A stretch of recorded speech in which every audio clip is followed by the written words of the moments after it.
দেশৰ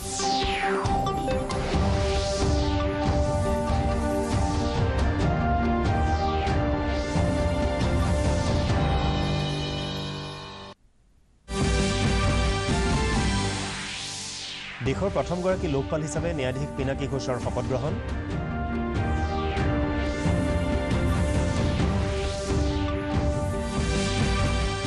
সমাগত লোকসভা নিৰ্বাচনৰ বাবে বিজেপিৰ ৩৬জনীয়া দ্বিতীয়খন প্ৰাৰ্থী তালিকা প্ৰকাশ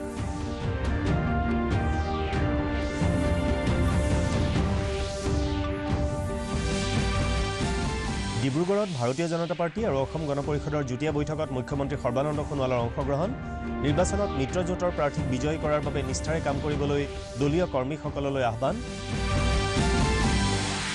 ৰাষ্ট্ৰীয় যুৱ নেতাৰ অংশগ্ৰহণেৰে গুৱাহাটীত অসম নাগৰিক সমাজৰ উদ্যোগত ৰাষ্ট্ৰীয় যুৱ সমাৰোহ এখন নতুন অসম গঢ়াৰ বাবে যুৱ সমাজক দায়িত্ব ল'বলৈ আহ্বান আৰু চিৰাং জিলাৰ কাজল গাঁৱত আজিৰে পৰা ৩দিনীয়া কাৰ্যসূচীৰে ষষ্ঠ বাৰ্ষিক আন্তঃ BTAD মহিলা ক্ৰীড়াৰ সমাৰোহ আৰম্ভ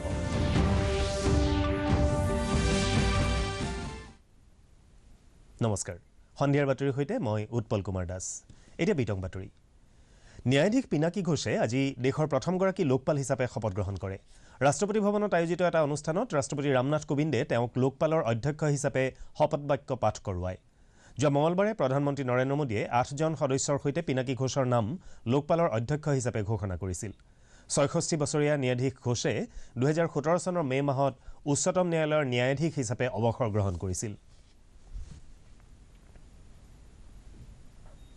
সমাগত লোকসভা নিৰ্বাচনৰ বাবে বিজেপিয়ে ৩৬জন প্ৰাৰ্থীৰ দ্বিতীয়খন তালিকা ঘোষণা কৰিছে ইয়াৰে 11 এপ্ৰিলত প্ৰথম পৰ্যায়ত নিৰ্বাচন অনুষ্ঠিত হ'বলগীয়া অন্ধ্ৰপ্ৰদেশৰ 23জন প্ৰাৰ্থীও আছে কালি নিশা নতুন দিল্লীত বিজেপিৰ কেন্দ্ৰীয় নিৰ্বাচন সমিতিয়ে চূড়ান্ত কৰা তালিকাখন ঘোষণা কৰা হয় এই তালিকা অনুসৰি মহাৰাষ্ট্ৰৰ 6জন ওড়িশাৰ 5জন আৰু অসম তথা মেঘালয়ৰ এজনকৈ প্ৰাৰ্থী আছে এতিয়ালৈকে বিজেপিয়ে 221জন প্ৰাৰ্থীৰ নাম ঘোষণা কৰিছে ইফালে কংগ্ৰেছে লোকসভা নিৰ্বাচনৰ বাবে তেওঁলোকৰ সপ্তমখন প্ৰাৰ্থীৰ তালিকা ঘোষণা কৰিছে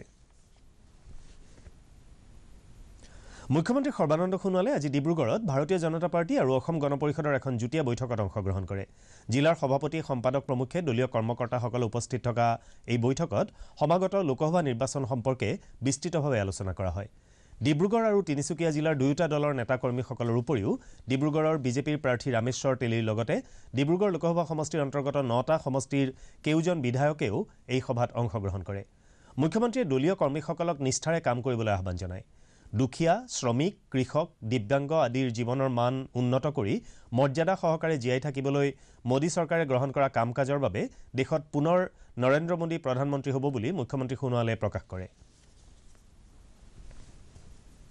ৰাজ্যৰ আন সমষ্টিৰ লগতে যোৰহাট লোকসভা সমষ্টিৰ বাবেও ভাৰতীয় জনতা পাৰ্টিয়ে প্ৰচাৰ আৰম্ভ কৰিছে আজি শিৱসাগৰত সাংবাদিকৰ সৈতে হোৱা কথা বতৰাত দলটোৰ ৰাজ্যিক পৰ্যায়ৰ শীৰ্ষ নেতা স্বাস্থ্যমন্ত্ৰী ডক্টৰ হিমন্ত বিশ্ব শৰ্মাই আগন্তুক নিৰ্বাচনত বিজেপিয়ে অসমত 10খন আৰু উত্তৰ পূৰ্বাঞ্চলত 19খন আসনত জয়লাভ কৰিব বুলি দাবী কৰে সংবাদমেলত দলটোৰ যোৰহাট লোকসভা সমষ্টিৰ প্ৰাৰ্থী তপন গগৈ বিধায়ক কুশল দুৱৰী আৰু যোগেন মহনকে ধৰি কেইবাগৰাকীও নেতাই অংশগ্ৰহণ কৰে অসম নাগৰিক সমাজৰ উদ্যোগত আজি গুৱাহাটীত ৰাষ্ট্ৰীয় যুৱ সমাৰোহ অনুষ্ঠিত হয় সমাৰোহ উদ্বোধন কৰি দলিত নেতা জিগ্নেশ মেৱানীয়ে কয় যে এখন নতুন উন্নত ভাৰত গঢ়াৰ বাবে যুৱ সমাজে দায়িত্ব লোৱাৰ সময় আহি পৰিছে সমাৰোহত অংশগ্ৰহণ কৰি জৱাহৰলাল নেহৰু বিশ্ববিদ্যালয়ৰ ছাত্ৰ একতা সভাৰ সভাপতি এন সাই বালাজীয়ে কয় যে যি দলে ক্ষমতালৈ নাহক কিয় তেওঁলোকে শিক্ষা আৰু নিয়োগৰ বিষয়টোত গুৰুত্ব দিব লাগে সমাৰোহত নাগৰিক সমাজৰ সভাপতি প্ৰাক্তন আৰক্ষী সঞ্চালক প্ৰধান হৰেকৃষ্ণ ডেকা যুৱ নেতা অখিল গগৈ আৰু পলাশ চাংমায়ে অংশগ্ৰহণ কৰে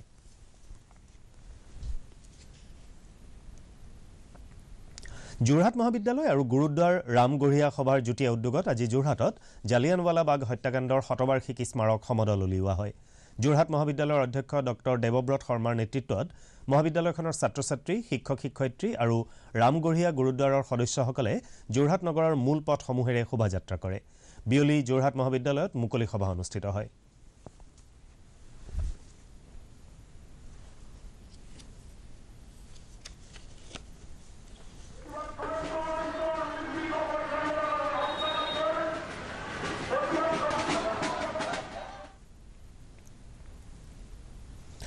লোকসভা নিৰ্বাচনৰ দিন চমু চাপি অহাৰ লগে লগে আন জিলাৰ লগতে গোৱালপাৰা জিলা প্ৰশাসনেও ব্যাপক নিৰ্বাচনী প্ৰস্তুতি আৰম্ভ কৰিছে।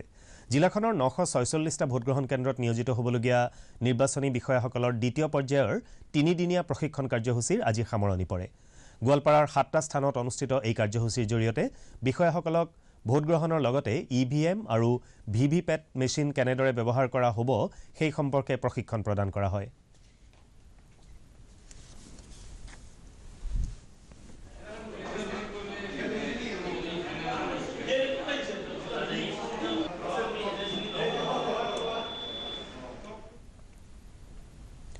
কৰিমগঞ্জ লোকসভা সমষ্টিৰ বাবে ভাৰতীয় জনতা পাৰ্টিৰ প্ৰাৰ্থিত্ব লাভ কৰা কৃপানাথ মাল্লাক আজি দলটোৰ কৰ্মী আৰু যুৱ মৰ্চাৰ সদস্যসকলে মটৰচাইকেলেৰে সমদল কৰি কৰিমগঞ্জ জিলা পুথিভঁৰাললৈ আদৰি নিয়ে আৰু তাত অনুষ্ঠিত এখন সভাত তেওঁক আদৰণি জনোৱা হয়।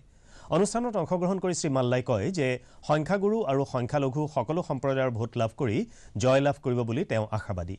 অনুষ্ঠানত অসম ঔদ্যোগিক উন্নয়ন নিগমৰ অধ্যক্ষ মিছন ৰঞ্জন দাস, জিলা বিজেপিৰ সভাপতি সুব্ৰত ভট্টাচাৰ্য আদিকে ধৰি জিলাখনৰ বহু নেতাকৰ্মী উপস্থিত আছিল।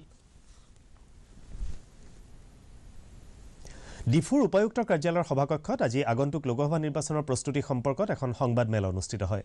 সংবাদমেলত উপায়ুক্ত মুকুল কুমাৰ শইকীয়াই অহা 18 এপ্ৰিলত অনুষ্ঠিত হ'বলগীয়া ডিফু লোকসভা সমষ্টিৰ প্ৰস্তুতি সন্দৰ্ভত কয় যে ইতিমধ্যে নিৰ্বাচনৰ বাবে প্ৰিজাইডিং আৰু পলিং বিষয়াসকলৰ প্ৰথম পৰ্যায়ৰ প্ৰশিক্ষণ সম্পন্ন হৈছে আৰু অহা 25 মাৰ্চৰ পৰা দ্বিতীয় পৰ্যায়ৰ প্ৰশিক্ষণ আৰম্ভ হ'ব। তেওঁ লগতে এইবাৰৰ নিৰ্বাচনৰ বাবে নিৰ্বাচন আয়োগে ভিজিল নামৰ এটা এপ মুকলি কৰিছে বুলি উল্লেখ কৰি কয় যে এই এপটোৰ জৰিয়তে জনসাধাৰণে নিৰ্বাচনী আচৰণবিধি উলংঘা সন্দৰ্ভত তথ্য যোগান ধৰিব পাৰিব।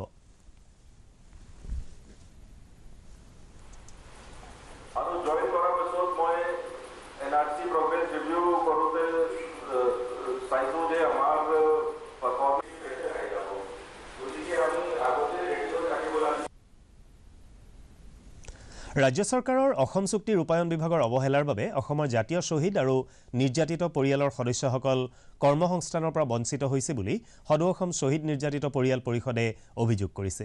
আজি গুৱাহাটী প্ৰেছ ক্লাবত আয়োজিত এখন সাংবাদিক মেলত পৰিষদৰ মুখ্য সম্পাদক মানিক চন্দ্ৰ দেৱনাথে কয় যে মুখ্যমন্ত্ৰীয়ে ঘোষণা কৰা 100 দিনীয়া কাৰ্যসূচীত 315 জন সদস্যক কৰ্মসংস্থাপন দিয়াৰ প্ৰতিশ্ৰুতি দিছিল যদিও এয়া কাৰ্যকৰী কৰাৰ ক্ষেত্ৰত কোনো পদক্ষেপ লোৱা হোৱা নাই।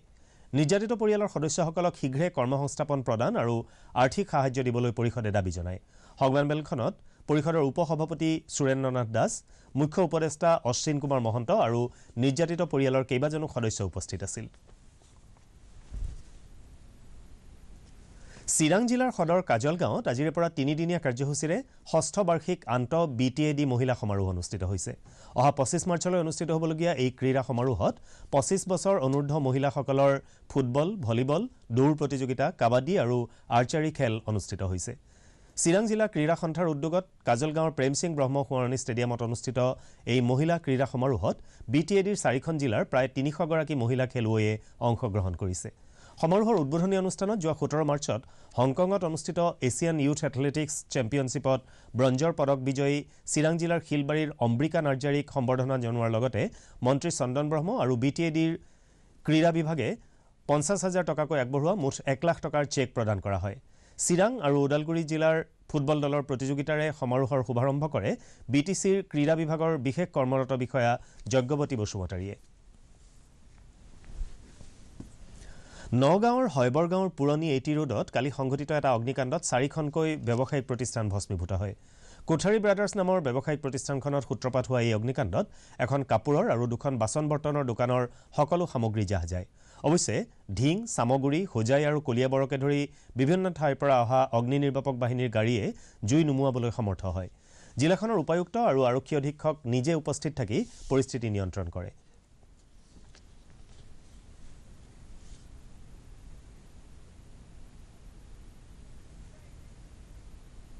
বাক্সা জিলাৰ শালবাৰী মহকুমাৰ অন্তৰ্গত মাৰ্জাবাৰীত সম্বাৰ বড়ো নামৰ এজন লোকৰ বাসগৃহত অগ্নিকাণ্ড সংঘটিত হয়। এই অগ্নিকাণ্ডত ভালেমান গুৰুত্বপূৰ্ণ নথিপত্ৰসহ প্ৰায় 3 লাখ টকাৰ সম্পত্তি জাহ যায়। পিছত স্থানীয় ৰাইজৰ তৎপৰতাত এই জুই নিৰ্বাপিত হয়। অগ্নিকাণ্ডৰ কাৰণ সন্দৰ্ভত এতিয়ালৈকে একো জানিব পৰা হোৱা নাই।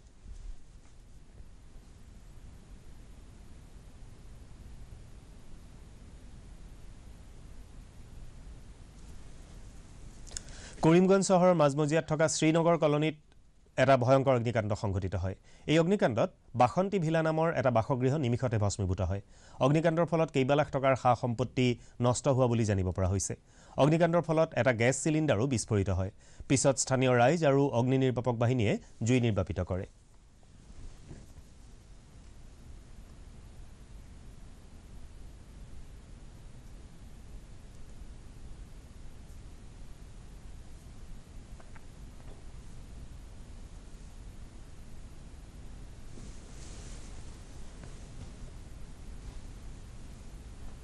পৰৱৰ্তী বাতৰিলৈ আহিছোঁ। গুৱাহাটীৰ শ্ৰীমন্ত শ্ৰী শংকৰদেৱ নেত্ৰালয়ত আজি আই বেংক এণ্ড কমিউনিটি অপথেলমলজি শীৰ্ষক এখন আলোচনা চক্ৰ অনুষ্ঠিত হয়। লায়ন্স ক্লাবৰ সহযোগত আয়োজন কৰা এই আলোচনা চক্ৰ উদ্বোধন কৰি স্বাস্থ্য আৰু পৰিয়াল কল্যাণ বিভাগৰ আয়ুক্ত সচিব অনুৰাগ গোয়েলে কয় যে অন্ধতা দূৰীকৰণৰ বাবে জনসাধাৰণ, স্বেচ্ছাসেৱী সংগঠন আৰু ব্যক্তিগত খণ্ডৰ চিকিৎসালয়সমূহ একেলগে আগবাঢ়ি আহিব লাগিব। অনুষ্ঠানত স্বাস্থ্য বিভাগৰ যুটীয়া সচিব ডক্টৰ KL শইকীয়া, নেত্ৰালয়ৰ স্বাস্থ্য সঞ্চালক ডাক্তৰ হৰ্ষ ভট্টাচাৰ্য আৰু ডাক্তৰ ML আগৰৱালাকে ধৰি কেইবাগৰাকীও বিশিষ্ট ব্যক্তি উপস্থিত আছিল।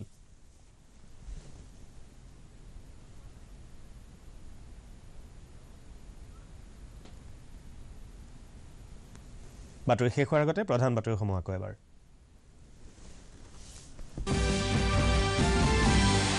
দেশৰ প্ৰথমগৰাকী লোকপাল হিচাপে ন্যায়াধীশ পিনাকী ঘোষৰ শপত গ্ৰহণ।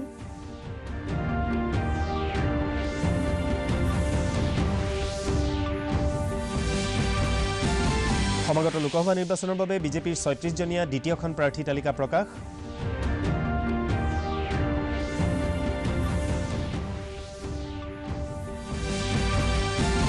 ডিব্ৰুগড়ত ভাৰতীয় জনতা পাৰ্টি আৰু অসম গণ পৰিষদৰ যুটীয়া বৈঠকত মুখ্যমন্ত্ৰী সৰ্বানন্দ সোণোৱালৰ অংশগ্ৰহণ। নিৰ্বাচনত মিত্ৰজোঁটৰ প্ৰাৰ্থীক বিজয়ী কৰাৰ বাবে নিষ্ঠাৰে কাম কৰিবলৈ দলীয় কৰ্মীসকললৈ আহ্বান।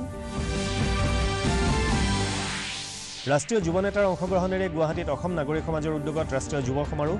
এখন নতুন অসম গঢ়াৰ বাবে যুৱ সমাজক দায়িত্ব ল'বলৈ আহ্বান।